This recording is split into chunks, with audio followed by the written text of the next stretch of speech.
मुश्ताक अहमद यूसुफी उर्दू ज़बान का सबसे बड़ा मिज़ाह निगार समझा जाता है।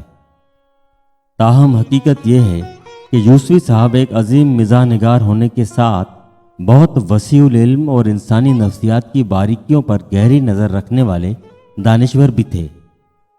मिसाल के तौर पर वो अपनी किताब चिराग तले में एक जगह लिखते हैं, किसी शख्स की शाइस्तगी और शराफत का अंदाज़ा आप सिर्फ इससे लगा सकते हैं कि वह फुर्सत के लम्हात में क्या करता है और रात को किस किस्म के ख्वाब देखता है।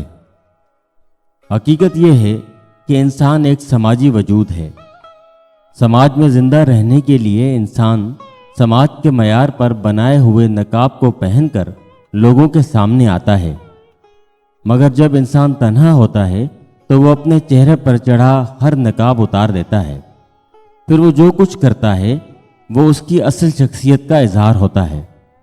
यही मामला इंसान के उन अंदरूनी एहसासात का होता है जो बाज़ औक़ात ख्वाब की शक्ल में उसके सामने आ जाते हैं। यही अंदरूनी एहसासात इंसान की असल शख्सियत के तर्जमान होते हैं। अगर इंसान अपनी तन्हाई में पाकीज़ा है, अगर इंसान अपने एहसासात में पाकीज़ा है, तभी वो अपनी ज़ात में एक शरीफ और पाकीज़ा इंसान है। अलबत्ता इस ज़मन में ये बात वाज़ेह रहनी चाहिए कि हर इंसान से ख़ता भी हो सकती है और हर इंसान में कुछ कमज़ोरी भी पाई जा सकती है। लेकिन इंसान अगर अपनी ख़ता पर नादिम है और कमज़ोरी को दूर करना चाहता है तो फिर भी वो दरअसल एक पाकीज़ा इंसान ही है। उसकी मुखलिसाना कोशिश जल्द या बदेर उसे एक पाकीज़ा इंसान बना देगी। अलबत्ता मुनाफ़क़त का नकाब पहनने वाले लोग कभी पाकीज़ा नहीं हो सकते।